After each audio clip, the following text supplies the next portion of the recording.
Hello everyone, আশা করছি সবাই ভালো এবং সুস্থ আছো। এই পর্বে আমরা তোমাদেরকে দেখাবো কিভাবে জাভাস্ক্রিপ্টের খুঁটিনাটি বিষয় নিয়ে ইন ডিটেলসে আলোচনা করা যেতে পারে। আজকের এই পর্বে আমরা একটু এক্সপ্লেন করব জাভাস্ক্রিপ্ট কি, এটা একটু পরিচিতি অর্থাৎ জাভাস্ক্রিপ্টের পরিচয় নিয়ে আমরা একটু আলোচনা করব। একটা ব্রাউজার আমরা ওপেন করে রেখেছি অলরেডি, W3 স্কুলসের।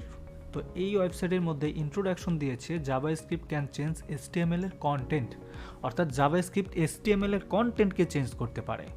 ঠিক আছে, এটা এরকম হইতে পারে, লাইক আমরা এখানে দেখতে পারি অন্যভাবে ডাবল কোটেশন থাকবে, অনেক কিছু থাকবে। তারপরে HTML এর অ্যাট্রিবিউট দেখো, এখানে যদি একটা ফাংশনের দিকে আমরা তাকাই, দেখো জাভাস্ক্রিপ্ট HTML এর অ্যাট্রিবিউটকেও চেঞ্জ করতে পারে। লাইক সোর্সের ভিতরে এখানে একটা লাইট আছে, এই টার্ন অন দ্য লাইটে ক্লিক করলে দেখো লাইটটা কি জ্বললো, অর্থাৎ একটা কালার হইলো। এখানে দিলাম, লাইটটা অফ হইলো। এই যে একটা কারিশমা দেখলাম, এটা কি, এটা একটা জাভাস্ক্রিপ্টের কাজ। এটা আমরা স্টেপ বাই স্টেপ শিখবো। জাভাস্ক্রিপ্ট HTML এর কোডগুলোকে চেঞ্জ করতে পারে অনায়াসেই, এবং জাভাস্ক্রিপ্ট CSS-কেও চেঞ্জ করতে পারে, CSS স্টাইলকেও চেঞ্জ করতে পারে।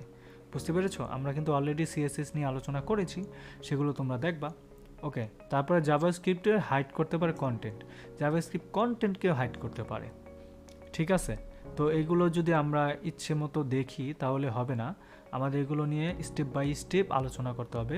হ্যাঁ, HTML জাভাস্ক্রিপ্টে শো করাইতে পারে, অনেক টাইপ আছে। আমরা দেখব পরবর্তীতে কিভাবে জাভাস্ক্রিপ্ট নিয়ে আলোচনা করা যেতে পারে। এই সিরিজে আমরা সম্পূর্ণ জাভাস্ক্রিপ্টের স্টেপ বাই স্টেপ খুঁটিনাটি বিষয়গুলো নিয়ে আলোচনা করব।